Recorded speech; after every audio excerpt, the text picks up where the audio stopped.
Il digiuno pone in una posizione di gran bisogno degli altri, di debolezza tale per cui uno fa conto degli altri. E la cosa più straordinaria è che questa solidarietà è in qualche modo ricambiata, no?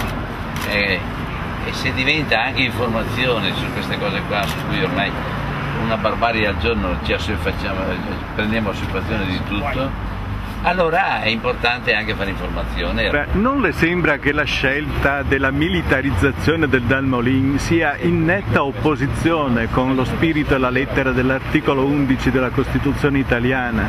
Sì, in effetti parlare di militarizzazione sempre più diffusa preoccupa chi ha a cuore il concetto della pace, che è un concetto alto per il quale persone come Don Albino si stanno battendo, ma con lui insieme a altre molte persone, molte forze, cittadini semplici. A parte i beati costruttori di pace ci sono le famiglie per la pace, un tema al quale la nostra amministrazione sente molto. Ricordiamoci anche che insegnamenti alti ci sono venuti anche da un Papa, lo ricordo in questo momento, con la Pacem in Terris, che è il bene prezioso, per cui la militarizzazione non la vedo personalmente con piacere, perché ci sono altri sistemi per risolvere anche le questioni internazionali molto difficili che purtroppo si presentano nelle realtà.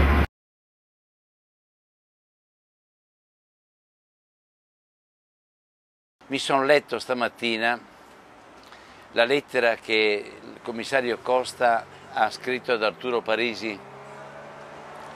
È un qualche cosa che suscita una ribellione interna, io non lo so a voi altri, ma anche a me non riesco, ecco, questo riconoscere il problema suscitato dal dissenso e negare e correre, fare presto imbrogliando le carte, dicendo che è base statunitense ma no, è questione militare, cioè, tutto un giro, veramente. È una cosa che fa di una indignazione unica, ecco. Io non so come dirlo, ma quest'uomo si è coperto di vergogna. Il contributo che vogliamo dare anche stasera è di rimotivarci, sia sul piano generale, sia sul piano locale, ma rimotivarci per non riconoscere che sono cose giuste perché ci danno il dato di fatto in mano. Quando parliamo di acqua la associamo al bene comune, associamo ad un bene naturalmente che tutti noi sappiamo indispensabile alla vita, un bene senza il quale nessun essere vivente, né l'uomo né altri esseri viventi potrebbero oggi essere presenti qui sulla terra, e quindi l'associamo proprio senza fare ragionamenti approfonditi, proprio così di pelle, l'associamo a un qualche cosa che va condiviso, a un qualche cosa che va gestito insieme. Ecco, un modo per vedere la crisi mondiale dell'acqua è appunto la mancanza di una risorsa che mette a rischio le economie forti. Un'altra faccia della crisi mondiale dell'acqua è quella che, per esempio, data dai rapporti delle Nazioni Unite, ed è la mancanza dell'accesso all'acqua oggi ancora per più di 1 miliardo di persone. Più di 1 miliardo di persone oggi nel mondo non hanno accesso all'acqua potabile. Un numero quasi doppio non ha accesso ai servizi igienico-sanitari. È in atto su scala globale un grande processo di mercificazione di un bene comune tra i più importanti e significativi per la vita, cioè l'acqua. Ecco, questo processo di mercificazione si sta attuando a più livelli, su scala globale, su scala nazionale, su scala locale. Ecco, su scala locale il primo passo della mercificazione è dare in affidamento il servizio idrico ai privati, e questo lo decide la comunità locale, anche se in questo periodo purtroppo c'è una legge nazionale che lo impone.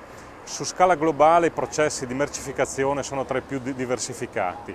C'è l'appropriazione dell'acqua da parte delle multinazionali e c'è per esempio il fenomeno finanziario, quindi il fenomeno per cui i fondi di investimento più redditizi oggi sono quelli legati all'acqua. Un modo per contrastare questi fenomeni è senz'altro la partecipazione. Le comunità locali devono essere coinvolte nella gestione del bene comune acqua, così come in altri nella gestione di altri beni comuni. Però l'acqua è un paradigma, sta diventando un paradigma, un baluardo proprio per una lotta di civiltà e di cittadinanza. Uno studio che è stato fatto da una delle più importanti organizzazioni pacifiste statunitensi ha messo in evidenza, guarda caso, che nel mondo il 60% delle basi costruite dall'esercito degli Stati Uniti si trova vicino o sopra una risorsa strategica. Molte volte l'acqua. Il nostro sindaco, alla lettera che è stata inviata dal signor Costa per giustificare che non gli era consentito di entrare nella costruenda base per vedere cosa stessero facendo, ha parlato di sindaco a sovranità limitata, è vero. Ma noi siamo cittadini a sovranità limitata. Ora io dico solo un fatto. Se un sindaco non può andare a vedere che cosa stanno facendo lì dentro è perché hanno qualcosa da nascondere.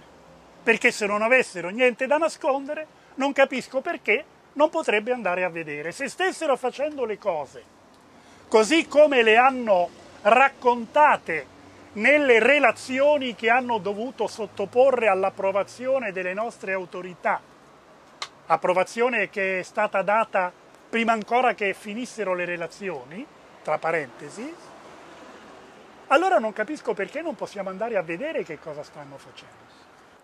C'è una prima falda superficiale che arriva fino ai 20, 25, 30 metri di profondità, poi c'è un grosso strato di argilla e poi c'è la falda 80, 90, 100, 120 metri che è quella di acqua potabile che noi preleviamo per dare l'acqua a Vicenza, Belluno, Verona, Padova, Rovigo e così via di seguito.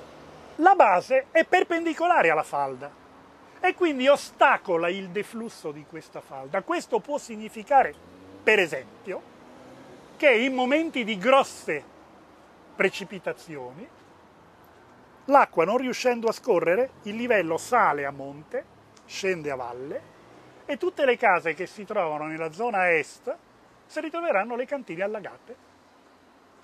Ma una volta che stanno dentro, chi gli impedisce di andarsi a scavare un pozzo che hanno l'acqua sotto i piedi? Ah, l'AIM lo proibisce, ma l'AIM può andare a controllare? No, nessuno può andare a controllare.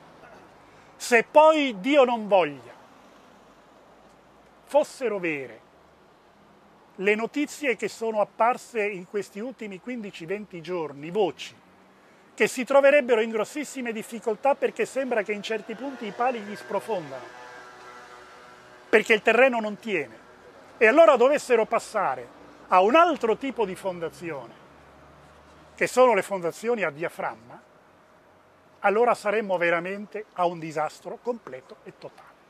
Purtroppo quello che succede in Italia è che quando c'è una illegalità, che si fa? Si fa pagare una multa con un condono. E quello che succederà anche qui. Il governo italiano pagherà una grande multa e la base si farà lo stesso.